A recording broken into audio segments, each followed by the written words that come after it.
What's up guys, the Strong Boys 19 here. So this is going to be, for one of my subscribers, a very long awaited video for me to review the album that would be the Stone Roses' final studio album. And this one is going to go out to Pecky Peck, whom requested for me to review the band's second and final studio album entitled Second Coming. Second Coming did come out in December 1994, and this is the first ever time that we hear the Stone Roses in over 5 years since the release of their iconic classic debut album in 1989 through Silvertone Records. So this is the only album to be released and involved with the label of Geffen Records, which is an American record label, and with Silvertone Records being a UK-based independent record label. So after the release of their self-titled debut album, there was not a lot of attention going around for the Roses when the album dropped, but with the help on the very successful singles like on Elephant Stone and Made of Stone, to later on hearing the track of Fool's Gold involving What the World is Waiting For, the band had been reaching a lot of new highs, and the band decided to go on tour extensively, and they had been performing at very popular landmark concerts involving Spike Island, and paid £14 each to make it one of the biggest, if not the biggest show the Stone Roses had ever achieved into getting the band the spotlight to get them more popularity. And then after the release of the debut and continuing the touring, the band had released a single called One Love with the track of Something's Burning, to which John Leckie, the band's producer at the time, was not really happy about those, because the band had been writing less and less songs, but when the single of One Love came out, it got up to number 4 in the UK charts. So this direction for the Stone Roses really continued on while Silvertone Records had been involved with the band being a part of their contracts. But for the new decade of the 1990s, the band's manager at the time, Gareth Evans, decided for the Stone Roses to find a different path for the band, to find a better record contract, just to get the Stone Roses more attention, while Silvertone was still involved with working with the band. And when that happened, Silvertone decided to sue the band with the whole contract dispute and lawsuit cases. And then after close to 10 weeks, the band did win, and Silvertone, with the involvement of the Stone Roses, was no more. So then Gareth Evans decided to go to America and had a talk with the president of the record label of Geffen Records. So then the Stone Roses were then signed to Geffen Records, and after they'd been signed, the band was given thousands and thousands of pounds when they got signed. But then, unfortunately, more money difficulties decided to spread further and further, as Gareth Evans had more and more money that the band didn't realise, and the equal amount of fair shares of that money did not go down very well between the band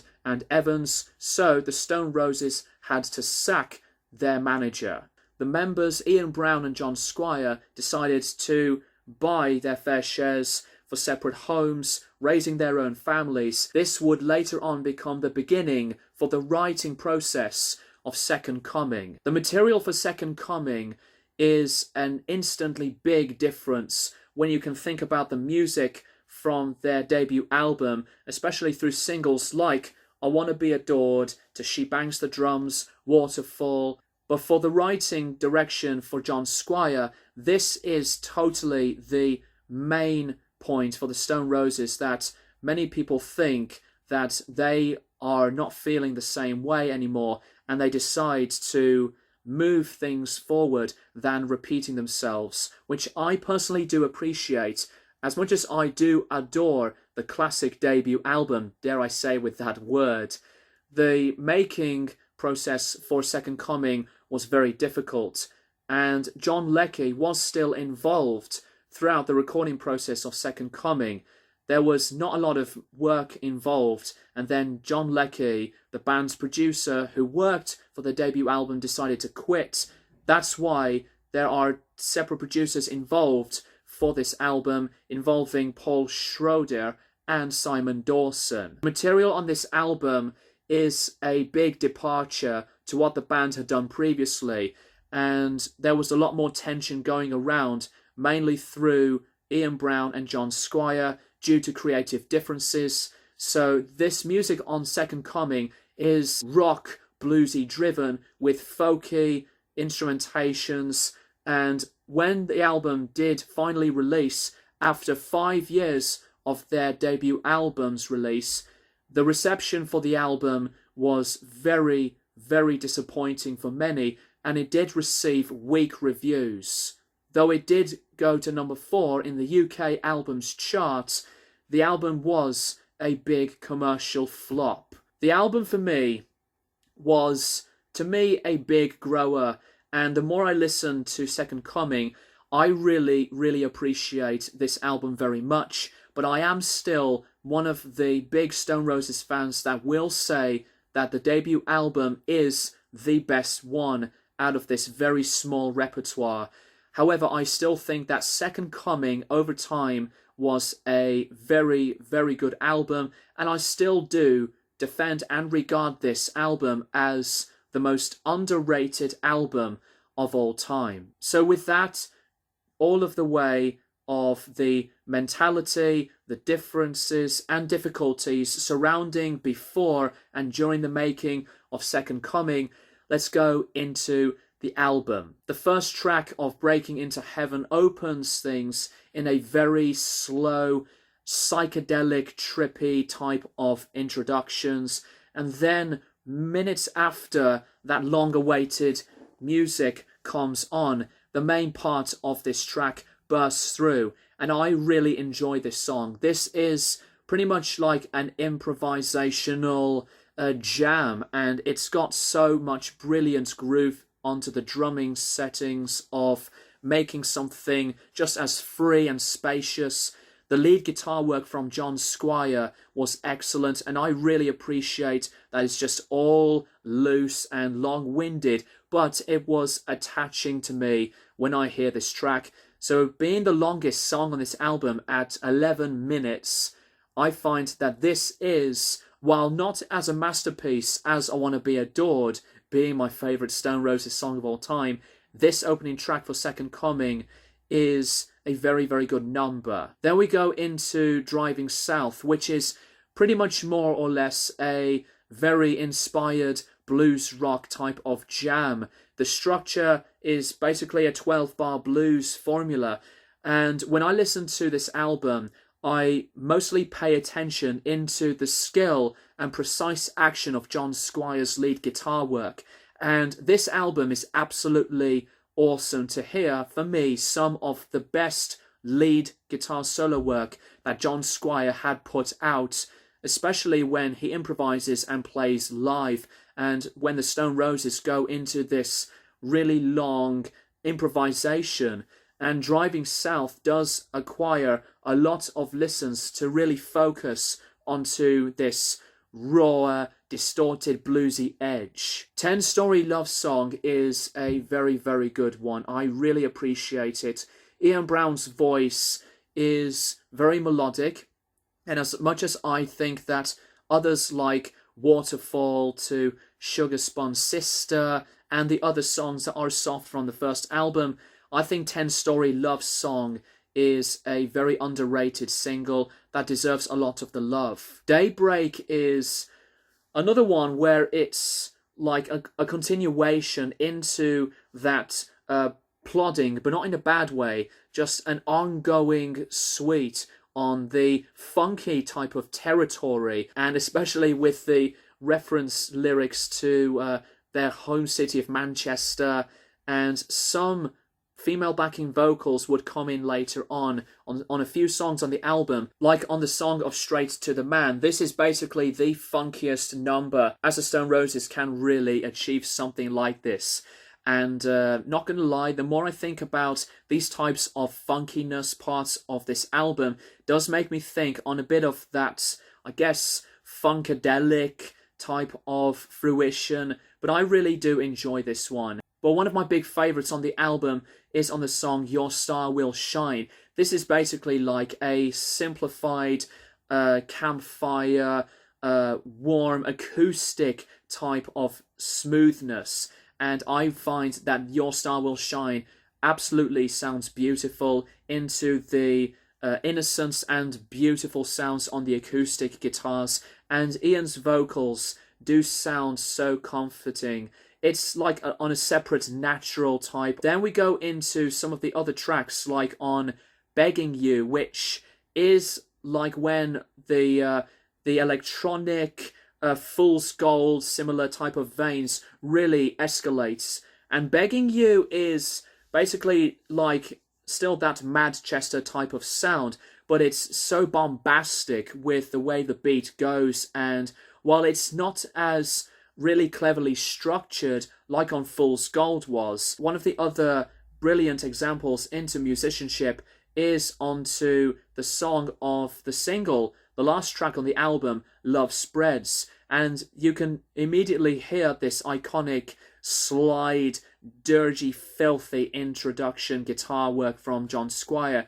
And as much as Love Spreads became a very anticipated single for this album, Love Spreads is still arguably the most popular song throughout this whole entire album. And despite it being the very last song for this record, Love Spreads for me is a masterpiece, and lyrically is onto the religion side of things, but with a twist. And I really find that the lead slide work was just, so syncopated and very rhythmic on the drumming. So Second Coming's identity for me as an album does not fulfill just as consistently as the debut album, but with songs like Love Spreads, I think that it is one of the best songs from the Stone Roses. But unfortunately, I find there are a few weaknesses onto this album, like on the song of How Do You Sleep.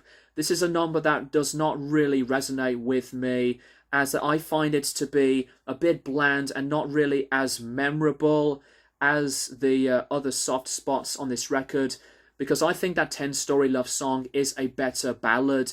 And I'm not really a fan of the song of Good Times either, because I find the intro to drag on quite a bit long, yet I know Breaking Into Heaven opens things very loosely, but Good Times is not one of those songs that would attach with me as another very good or just as a strong opener like on what most of this album is. I think the most underrated number on this track list of an album is Tears. This is another ballad, and you can immediately hear the Led Zeppelin influence that John Squire decides to paint with the last few minutes of the beautiful guitar work from Squire, that the three chords into the later part of the song is basically Stairway from Led Zeppelin. But I find that Tears is a pretty powerful moving number, as I really appreciate the softness and the overall progressiveness that this track does make.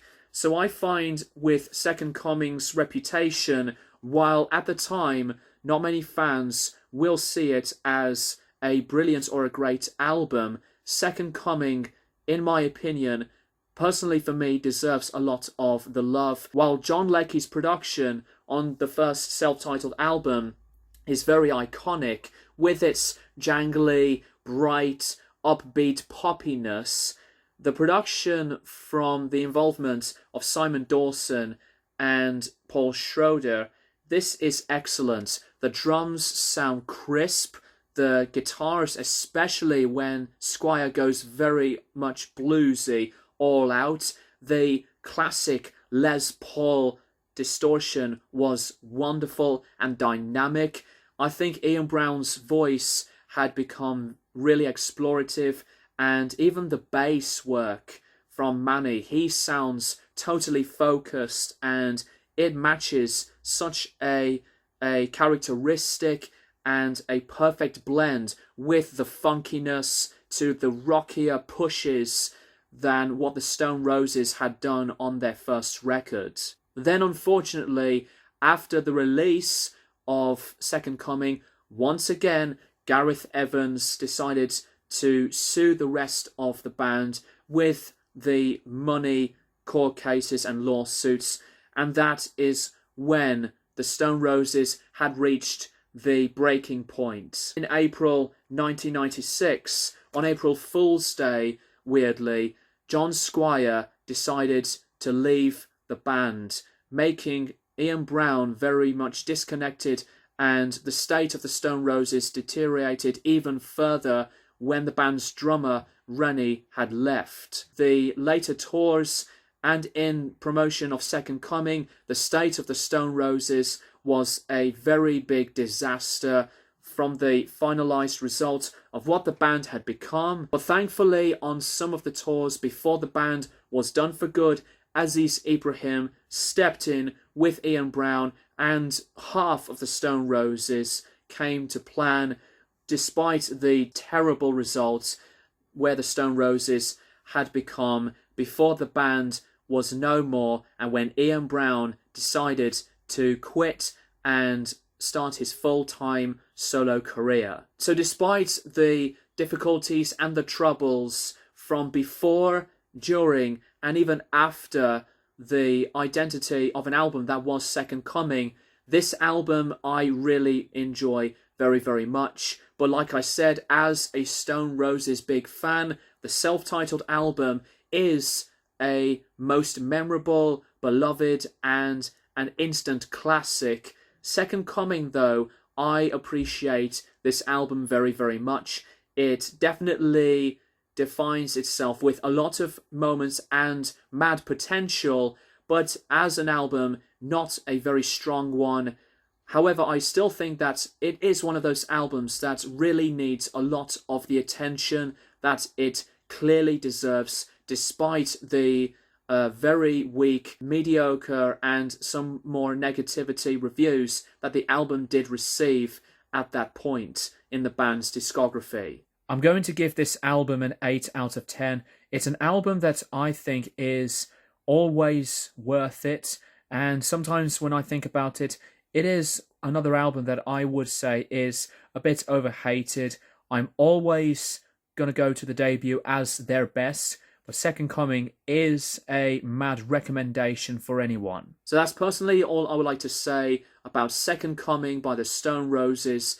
Let me know what you think of this album in the comments down below. Do you think this is an underrated masterpiece? Do you think that it is better or just as a good album like the first album?